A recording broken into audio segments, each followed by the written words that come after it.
Hello everyone, Steven here. Thank you for coming back for another episode of Coral Chat. Today is going to be a little bit of an upsetting episode as I battle a pest.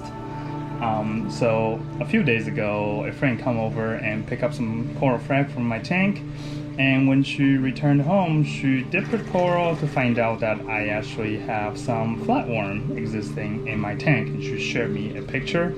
Here you can see that the flatworms have fallen off the coral.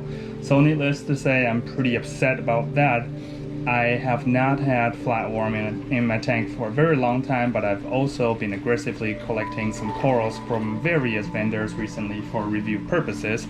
So without naming a specific vendor, I have a strong suspicion of where these flatworms came from. Anyways, my own bad because I should have dipped the corals, but I skipped it because in the past I've almost never had this issue.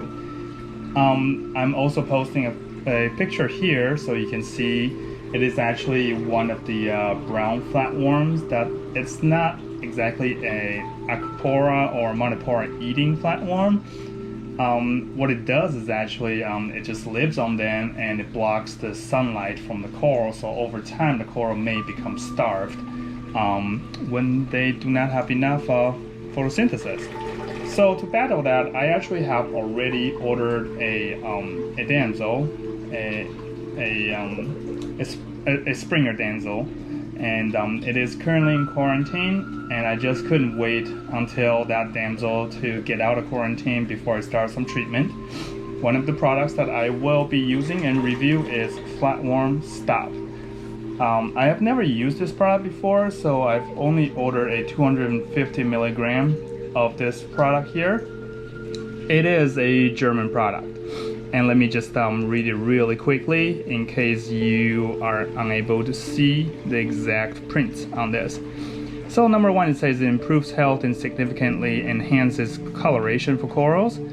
Also, healthy corals with no flatworm infestation benefit rapidly regeneration after damages, as well as increased base incrustation speed, and can be dosed directly into the display tank without any ill effect to fish, coral, microorganism, or the biological filtration. So that is definitely a plus. So I've actually used flatworm medications in the past, and although none of them were exactly damaging to corals, but some of them can really disrupt your cycling, and also causes your protein skimmer to freak out. So I don't know what this will do to my protein skimmer yet. I hope that it doesn't freak it out, but we'll see. So the exact dosage is 1 milliliter per 25 gallons a day for a minimum of 3 months.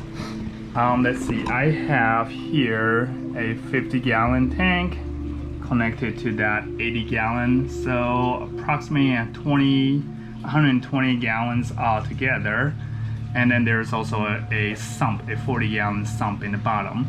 So, but the sump isn't full, so I'm gonna just call everything 150 gallons, give or take, divided by 25 gallons. So I need to put exactly 6 milliliters of this each day that I do the treatment, and I have the exact tool for that. I'm gonna use a syringe, draw from this, and then I'll dose it into the tank. And next week, when my Springer damsel gets out of the quarantine, then I will toss that fish into the tank to help with the process. So the coloration of this liquid, as you can see, is kind of like a light brown, grayish. And it's really hard to say. It's not green, it's not brown, but it's kind of in the middle. Right here, one syringe here is 3 milliliters, so I need to dose 2 syringes of it. Let me just lower my camera. So I don't know if it's gonna have any kind of mixing effect, but as I'm injecting here, it looks like it just mixes into the water readily. It doesn't create any kind of cloudy situation or anything. And I will do another dose on the other tank with the remaining 3 milliliters. And here is my 80-gallon as I dose this here. You can see my syringe is dosing. Again, doesn't have any kind of a mixing effect to it. I have had a couple aquapores die recently, and I suspect it may have been the effect of the flatworm. Again, they're not aquapore eating flatworms, but because of their habit of crawling onto corals and blocking sunlight, or in this case aquarium light, they can also bleach them. So I guess we'll find out in the long run how this medication works against flatworm, and I will also double it up with the Springer damsel, hopefully to keep everything at bay, keep my pests under control. But today's video is more of an informative than a review, because I don't know how this medication will work yet. There's mixed reviews online right now. Mostly I think it averaged out to like a 4-star review, so a lot of people are happy with it. A few people aren't very impressed with the results, and I'm not sure if there are any other reasons to compound that's their opinion. So I will withhold my opinion, and I guess we'll come back to tell the result hopefully sooner, you know, within a few weeks or a month, and it could take as long as 3 months, since that's the recommended dosing length period for this product.